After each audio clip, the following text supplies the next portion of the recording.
Nah, selanjutnya adalah kita bisa menghitung rata-rata dan variansi distribusi binomial. Rata-ratanya adalah ini, ya, simbolnya ini min sama dengan N kali P, dan variansinya adalah ini, rumusnya N kali P kali Q. Nah, contoh untuk B, kembali ke soal yang tadi ya, 5, 0, 20. Ini apa sih ini sebenarnya? Tadi kembali ke sini ya.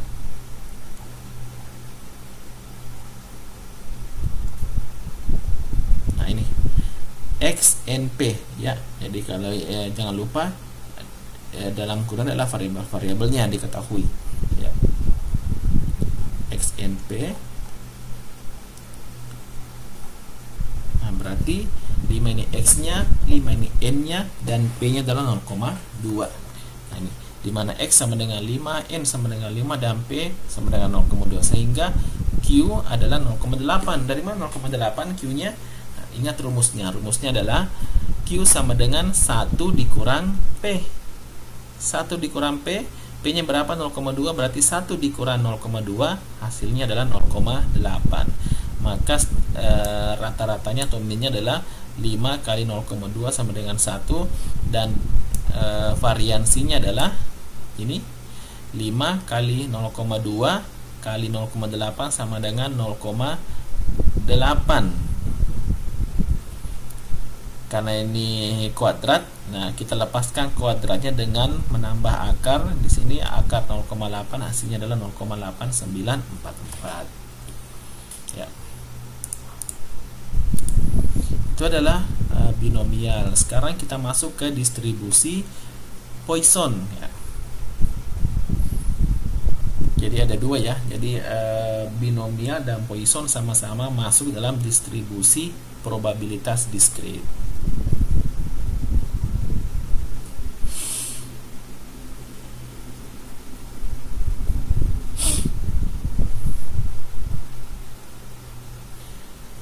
Percobaan Poisson ya. Jika suatu percobaan menghasilkan variabel random X yang menyatakan banyaknya sukses dalam daerah tertentu atau selama interval waktu tertentu, percobaan itu disebut dengan percobaan Poisson ya. Jadi percobaan Poisson ini kalau kita melakukan suatu pengambilan yang menyatakan banyaknya sukses dalam daerah tertentu, berapa banyak sih yang sukses atau berapa banyak sih yang gagal dalam interval waktu, itu disebut dengan percobaan Poisson. Nanti akan lebih paham kalau melihat contohnya ya. Nah, distribusi Poisson, jumlah X dari keluaran yang terjadi selama satu percobaan Poisson disebut variabel random Poisson ya. Dan distribusi probabilitasnya disebut distribusi Poisson. Bila X menyatakan banyaknya sukses yang terjadi, nah ini adalah lambda ya. Ini adalah lambda. Tapi dalam kalau di fisika ini namanya lambda, tapi kalau dalam statistik ini disebut dengan rata-rata. Sama dengan yang tadi rata-rata, cuma beda simbol. Kalau Poisson menggunakan simbol ini. Adalah rata-rata banyaknya yang sukses terjadi dalam interval waktu tertentu atau daerah tertentu, dan ada rumusnya, eksponensialnya sama dengan 2,718. Jadi dalam rumus ada ini, ada eksponensialnya, tapi sudah ditentukan hasilnya nominalnya adalah 2,718. Maka rumus distribusi Poisson adalah ini. P, kalau tadi binomial ada B, ini menggunakan P, Poisson X rata-rata. Nah, ini dalam rumusnya. Rata-rata dan variansi nah, tadi ada rata-rata dan variansi. Kalau di Poisson rata-ratanya dan variansinya adalah ini. Jadi sama. Rata-ratanya sama, variansinya sama, menggunakan ini. Catatan. Distribusi Poisson sebagai bentuk pembatasan distribusi binomial pada saat n besar, sedangkan P mendekati 0 dan NP konstan. Sehingga bila n besar dan P mendekati 0, distribusi Poisson dapat digunakan untuk memperkirakan probabilitas binomial dengan rata-rata sama dengan N kali P. Nah, Poisson juga ada tabelnya, ya, ada tabelnya. Seperti halnya peluang binomial, soal-soal peluang Poisson dapat diselesaikan dengan tabel Poisson. Nah, jadi silahkan dicari, ada tabel Poisson, ada tabel distribusi binomial, cukup klik di Google. Nah, kira-kira seperti ini tabelnya. Ada X-nya 0 sampai 25 dan seterusnya. Ada rata-ratanya 5,5 atau 6. Nah, ini hasilnya, ya. Contoh kalau X-nya 0, rata-ratanya 5,5, maka distribusi Poissonnya probabilitasnya 0,0041. Kita langsung ke contoh supaya bisa lebih mengerti, ya. Rata-rata seorang sekretaris baru melakukan 6 kesalahan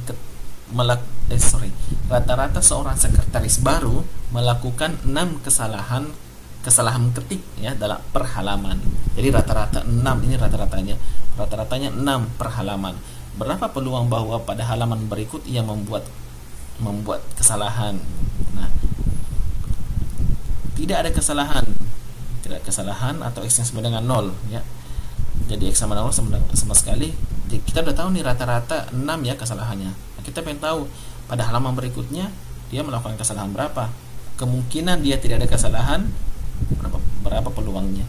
Atau tidak lebih dari 3 kesalahan, atau X di bawah atau sama dengan 3. Jadi berapa sih probabilitasnya dia melakukan 1 kesalahan, 2 kesalahan, 3 kesalahan. Nah, jawabannya adalah, nah ini. Pertama kita udah tahu bahwa minnya atau rata-ratanya adalah 6, ya. Maka jika X sama dengan 0, kita ingin tahu berapa probabilitas kalau tidak ada kesalahan. Dengan rumus, nah ini rumusnya bisa menggunakan yang tadi ini, ya. Bisa menggunakan rumus ini, bisa dihitung dengan menggunakan rumus ini. Tinggal dimasukkan di sini 2,718 pangkat minus rata-rata. Kalau tadi berarti 6 kesalahan per halaman, berarti di sini minus 6 dikali 6 pangkat, berarti di sini 0. X-nya sama dengan 0 karena yang mau kita cari adalah tidak ada kesalahan, maka X-nya sama dengan 0 per X faktorial, berarti 0 faktorial. Itu cara kalau menggunakan rumus. Kalau menggunakan tabel, kita bisa lihat di sini, ya.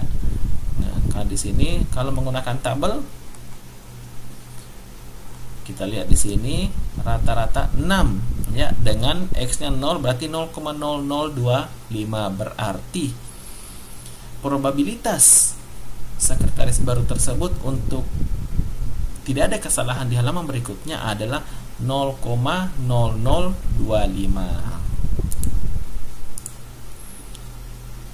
Nah, kalau probabilitasnya tidak lebih dari 3 kesalahan, nah kita berarti ada X-nya ada berapa? Berarti kalau seperti itu X-nya adalah di bawah atau sama dengan 3, X-nya 0, X-nya 1, X-nya 2, sampai 2.